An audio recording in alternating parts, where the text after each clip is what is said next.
violent jihad? Why?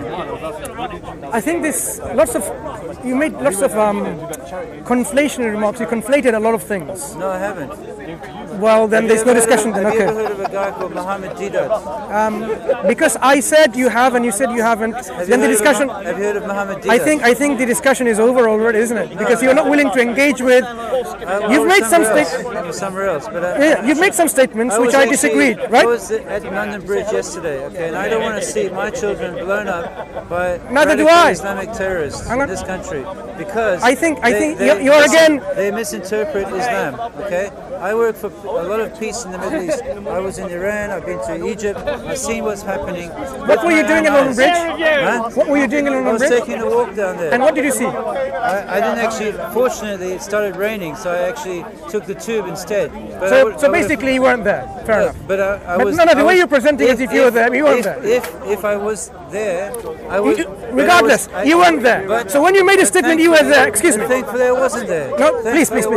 So your approach from the very beginning doesn't seem to be very honest. And no, my approach was totally honest. No. You came and said I was there, and I wanted to know more about it because I want to be with you, united with you. But obviously you weren't there. So again, we need to come with the right approach. So let me ask you: are you prepared to renounce jihad as a pillar of Islam? Excuse me, I was just trying to answer some of the questions you said. I said you've conflated a lot of things. I'm asking you a question, a straightforward question. Are you prepared to put your hand on the Quran and say, which of the six pillars, I renounce jihad? Which of the 6 pillars, 1, 2, 3, 4, 5 or 6 has jihad in it? I'm talking about the 6th pillar of Islam. That's what I'm talking about. The 6th pillar of Islam has nothing to do with jihad. Yeah, so well, which Islam are you talking about? It does. Where? It is 110 verses in the Quran which speak about violence. Excuse me. What is the 6th? The jihadism. That's what I'm talking about. You think that is the 6th pillar? Okay. Where do you learn your Islam from? Where do you learn your Islam from?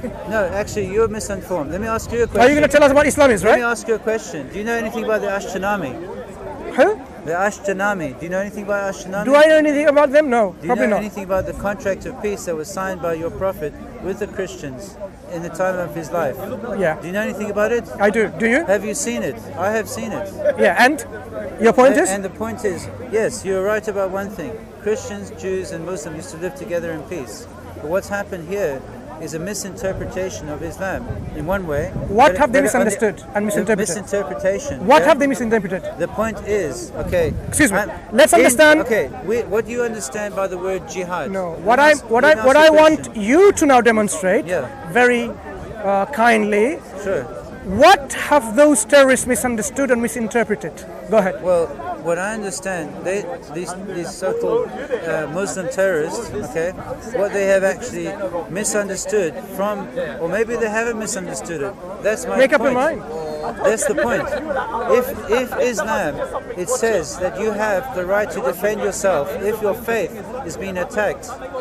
Now, some people might say, well, okay, it's being attacked in Syria, therefore I can then bring the faith itself. And kill Tom, Dick and Harry on the street. The faith and a young girl on the street. That's called defense? This is the point. Wait. I'm asking you, are you saying... How do you see that? Wait a moment. How do you understand jihad? How do you understand the 6th pillar of Islam? Can you not point like this fingers, right? Okay, this is rude. Anyway, you've got flowers in your hand, signs of peace, but the way you're behaving obviously doesn't demonstrate that. Right. It's actually, I've been working a lot for peace in the Middle East. But your words don't say anything that. Much more than you have, my friend. Very good, very good. Now. For more than 35 years. Okay, let's understand one thing. If Quran says worship one God and someone worships a monkey, do you think they're misunderstanding Islamic teaching? Well, obviously. Good. So these people, then obviously don't know anything about Islam then. Teach them Islam, first of all. Well, I'm asking you, okay. I just told you, the game is over. These people, if Quran says worship one God and then people worship a monkey, excuse me, it's not okay. If Quran says worship one God and people worship a monkey instead, then obviously they haven't misunderstood Islam, they haven't understood anything.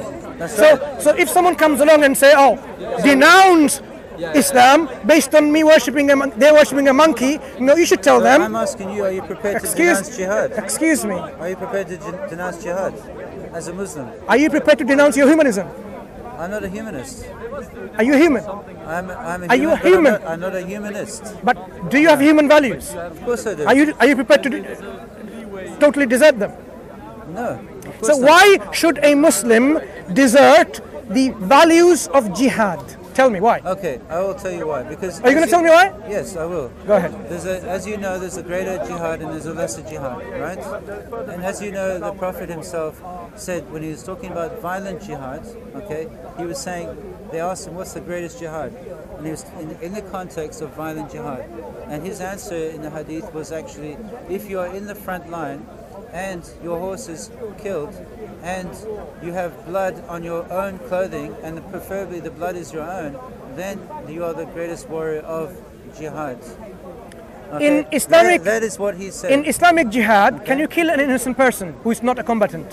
Okay, in his own words, basically, they look at it from the point of view that it's the defense of the faith. I asked you a question.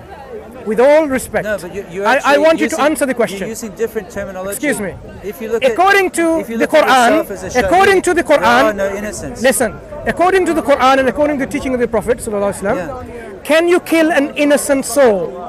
Okay, in the defense of the faith, there is no innocence. No one ever messes with. What's the point of talking to someone? You are the one giving fuel to the terrorists. You're actually the one who's pointing fingers now. Yes, I am. I am. What is this? When you're speaking, when you're saying falsities, and then you're trying to push it on Muslims, that's what's going to happen. Take care of yourself, mate.